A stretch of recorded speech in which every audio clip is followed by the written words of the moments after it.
Good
evening, good evening, good evening. Welcome to Build Your Best Life with Deborah D. Smith.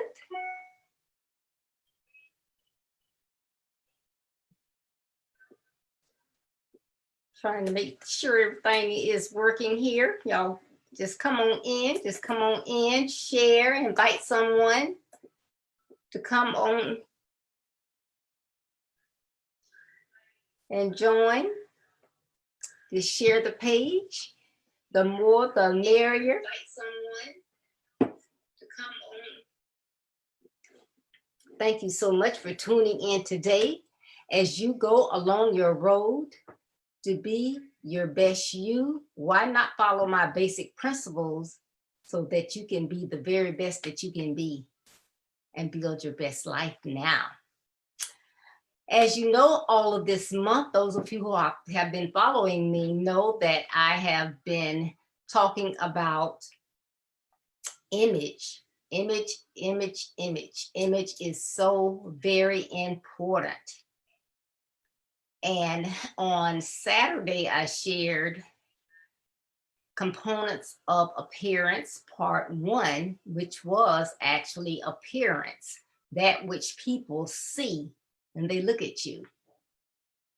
Today, I'm going to talk about part B of image, of your appearance. Part B. And B, believe it or not, is your behavior. Your behavior is a big part of your image, a big part of your image. I know a lot of people don't believe that your behavior has anything to do with your image. Hi, Dan. Thanks for tuning in. Glad to have you on. But yes, your behavior does have a lot to do with your image. How you conduct yourself will impact whether others want to have any further interaction with you.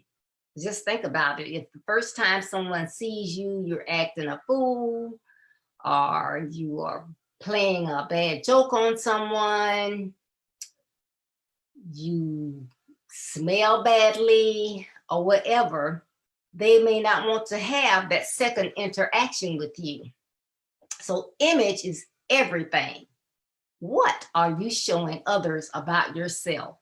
So again, we're going to go into the behavior portion of it today.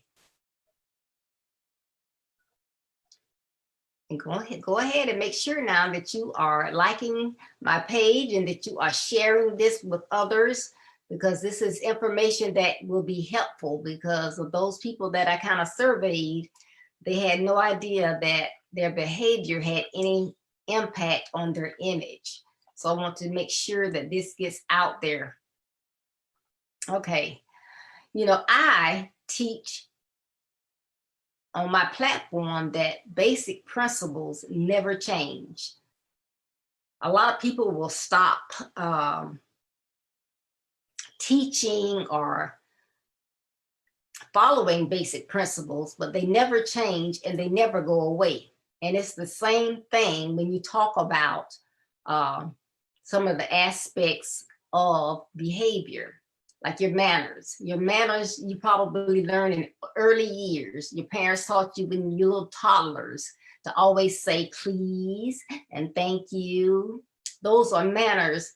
That doesn't go away. when you get older. Your etiquette, you learned as you got a little older. How do you sit and when you sit down to eat, you know, you don't stuff your mouth. You make sure you don't have food all over your mouth. You learned what utensils to eat with what course of your meal. That doesn't go away. That's still part of your behavior. The ethics that you show, you know, when you learn your ethics from authoritative figures, whatever you learn, whatever they try to teach you, whether it was your parents, your grandparents, teachers, professors, coaches, mentors, your grandparents, pastors, that stuff still matters. It does not go away. But the only thing that happens is now that you're older, you're on your own. So you're not going to have someone constantly saying, now make sure you say thank you. Make sure you say you're welcome. Make sure you wipe your mouth when you eat. You're old enough. You were taught these things. You should still follow those practices. So nobody's going to be around. You have to be self-disciplined. You're on your own. Make sure that you are doing what you need to do. Okay, so it doesn't matter if you're doing something personal on a personal level or if it is on a professional level. Whatever you're doing, you want to make sure that you do it to the best of your ability. You do it, you know, 5-star. It doesn't matter if it's just for you. You know, I'm home by myself. It doesn't matter if I got food all around my mouth. Well, yes, it does. You know, just say you get into the habit of doing that. You just stuff your mouth when you eat. You have food all over your mouth. You drop crumbs and you leave them. So you're doing this and the doorbell rings and you just, you know, you just run off to the door. You're like, who can that be? And you go and that's your future spouse or something. What are they thinking? Wow. So this is the way you really eat. So it doesn't matter if you're alone or it's a casual situation and it's just you that's involved. Treat every aspect as it is the same. Make sure that you do that because it's going to help you down the road. All right. So some of those things are that you need to make sure that you self-discipline yourself is being on time. It's important to always be on time, not just if it's for an interview or what can I say? You have a date with someone for the first time, so I'm going to show up on time. But being on time is always right. You know, a portion of my kids, I know that they're always going to be late. They weren't taught that, so why they do it, I don't know. I don't know if they want to make a grand appearance or what it is, but I already know that they're going to be late. But that's not cool. You need to always be on time, whether you're going to a doctor's appointment, you're meeting someone for lunch, you're going to an event, someone's invited you to a wedding, to a dinner, to a graduation. It's important to be on time. That's rude to be late. Always showing up late is actually rude. Showing up as you promised. If I tell one of my friends, hey girl, I'm going, let's ride to the seminar together. I'll pick you up at 8 o'clock. Now, if my friend is like me, if somebody says they're going to pick me up at 8 o'clock, at 8 o'clock, I'm ready to walk out the door. If I'm going out the garage is already up. If I'm going out the front door, I'm standing by the front door. I'm ready. So if I tell, hey girl, I'm going to pick you up at 8, no, it's just wrong for me to get there at 8:10, 8:20. Because if they're like me, like I said, they've been standing there, they've been waiting, and they're thinking I was going to be 15, 20 minutes late. They could have got an extra 15 minutes sleep. So that again is just rude. You said you were going to pick them up at 8. You should get there at 8 or before 8. And if you get there before 8, you can sit there outside. You might call them and say no rush, but whenever you get ready, I'm outside. But you show up on time. That's part of your behavior. That's part of your image. Keeping promises. If so if today I tell somebody, someone has invited me to an event on October 4th, by the time October 4th comes, I'm not going to remember. So what have I done? I put it on my phone in my calendars. I put it in my book. And then when it gets closer to that time, I have a whiteboard. I'll write it up on my whiteboard. Because what? I told them that I would attend.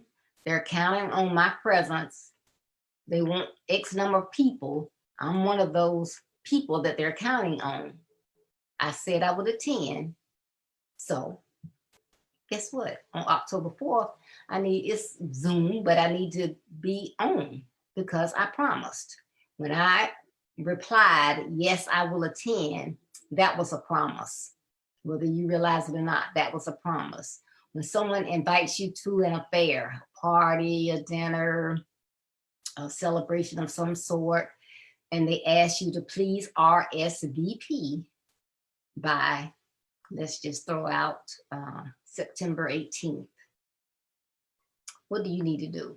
The reason why a lot of people end up not responding by that deadline, because when they see the 18th, oh, I'm gonna respond on the 18th. Because I worked in corporate America for many years, and I don't care what's going on, that's what people normally do. They wait till the day of to respond. And then guess what? Something comes up, you're sick, you're out of town, you have just a horrendous day that day, and you totally forget about it. So what?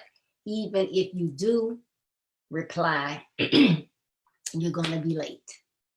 So you received it on August 31st. It said RSVP by September 18th.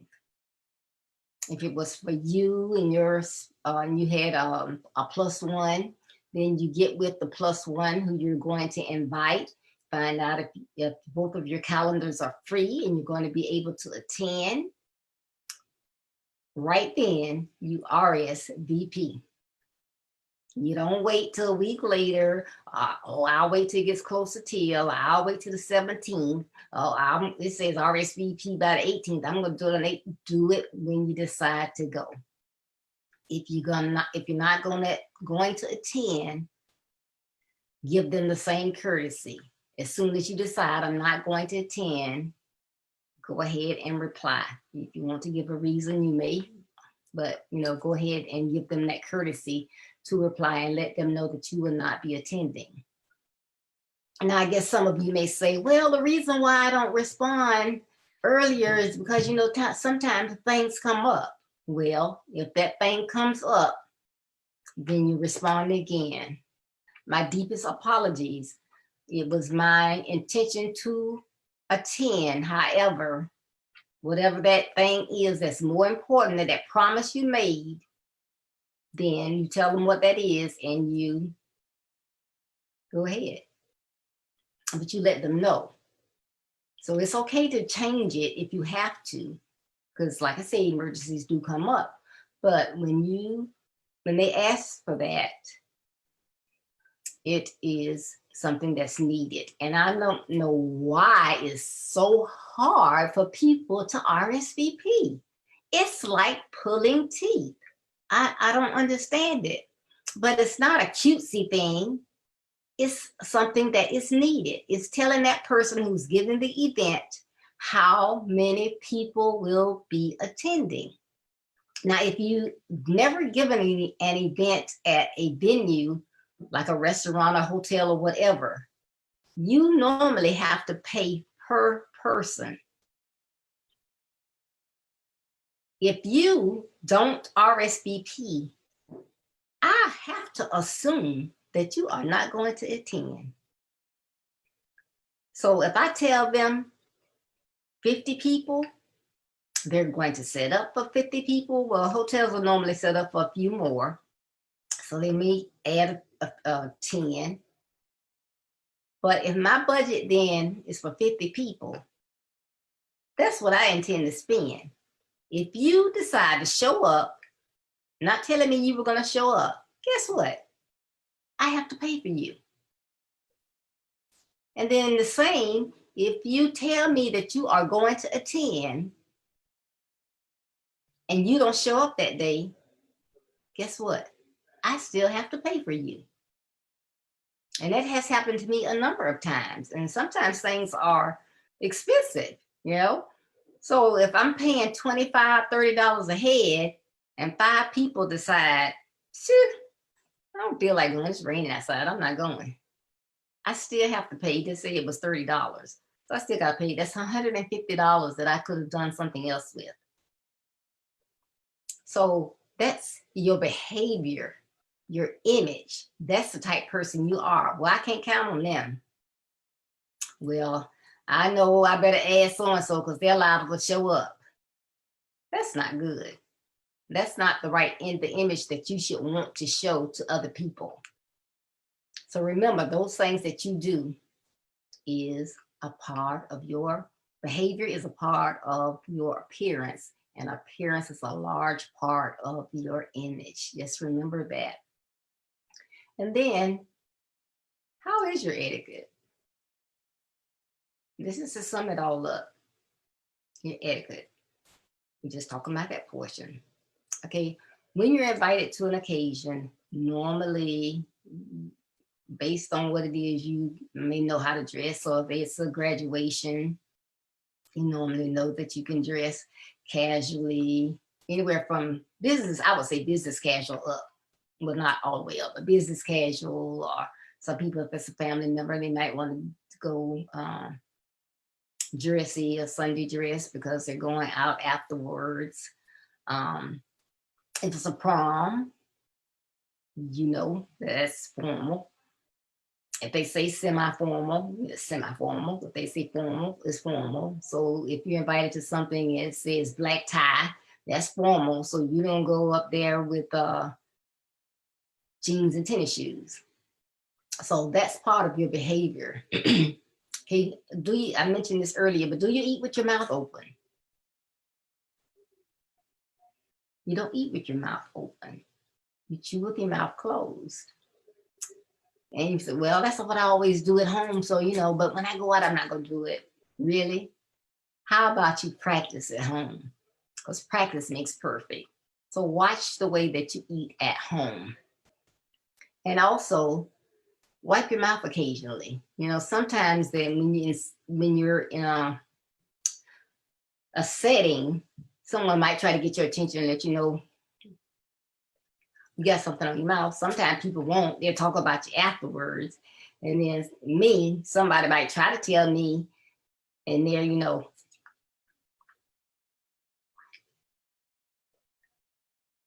I don't read lips, so it's not going to help me. So as I'm eating, I know I need every now and then, I need to dab my mouth. Okay. Do you write it? Okay. And that's part of it. Okay. Another part of etiquette is when we write emails. You know, email is the thing now. A lot of people text, but in business or if it's something a little more formal, you want to do an email. Well, people have gotten into the habit that their emails almost look like text. So they may have BCZ, because you don't do that in emails. Your emails should be more formal, so it should look more like a letter than a text. So if you're sending someone an email, make sure that you use full words, not text language. Okay. Another part of etiquette, and if you know, like I said, habit, if you do it all the time, it becomes a habit. Okay. And someone taught you this probably years and years and years ago, If you continue to do it, then you won't have to be reminded. Do you still hold a chair out for young ladies? It can be your mom, your sister, your date, just a lady that's by herself. There's nothing wrong with that. That shows that you are a distinguished gentleman. You know how to, you have good manners. You see the lady come up to the table, she's alone. Gentlemen, years ago they used to stand, all the men at the table would stand up. They don't do that any longer, but there's nothing wrong with you stand up, pull the lady's chair out. Well, I'm with my wife, I'm with my girlfriend. Doesn't matter. You're not gonna date them, talk to them the rest of the night and then ignore your date, are you? You're just being a gentleman and pulling the chair out for them. That's good etiquette. Okay. When you get a phone call and you're around other people, do you keep that off speakerphone? Are you talking like, hey, what's going on? Yeah, dog, blah, blah, blah, blah. And you just talking like that, and you got them on speakerphone. They may use 4-letter words. Everybody can hear what you're saying. That's part of your behavior, which is part of your appearance, which is part of your image. That's not nice. So if you are just that person that talks on speakerphone all the time, and someone calls you, you don't know, and you're around other people, you don't know what they have to say, what they're going to say. It could be something personal, something very sensitive. Hey man, what's up? Just want to let you know I'm on speaker. Okay, and they say, okay, well, I need to, if you got a minute, can you take me off speaker? Or you may tell them, before they even ask you, I'm on speaker. Because I have to ask my husband, because I know he loves speakerphone. So when I call him, if it's something I just want to say just to him, you got me on speakerphone? Yeah, oh, okay, take me off. I know to ask him.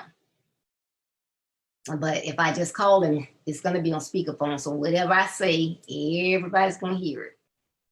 And sometimes conversations are private. That is part of having good etiquette. All right. And I talked about this earlier about the RSVPs. You let your host know whether or not you are going to attend a function or not. And you do so promptly before the deadline. If you need to make a change, then you can do that. Also, I talked about, wearing the appropriate attire. If you don't know what that is, there's nothing wrong with whatever method they gave you to RSVP. Use that same method and ask, what is the dress attire for the occasion? Because, some people will say, well, if you're not sure, just, dress up. But to me, I don't like to be underdressed and I don't like to be overdressed. Now I've gone somewhere and I was like, well, everybody said it was semi-formal. Why we don't want dressed up? And so then I feel like, I'm out of place when I followed what was on the invitation. So, so always try to follow that information, be on time, and do those type things. Again, all of these things are a part of your behavior, which is a part of your appearance, and that is a part of your image. So I hope that this was helpful to you, and you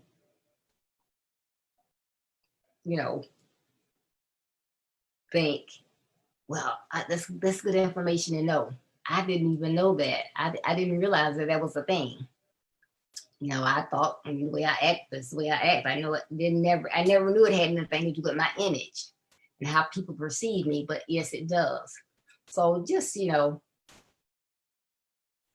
image is everything. And so you want to make sure that you realize what it is that you are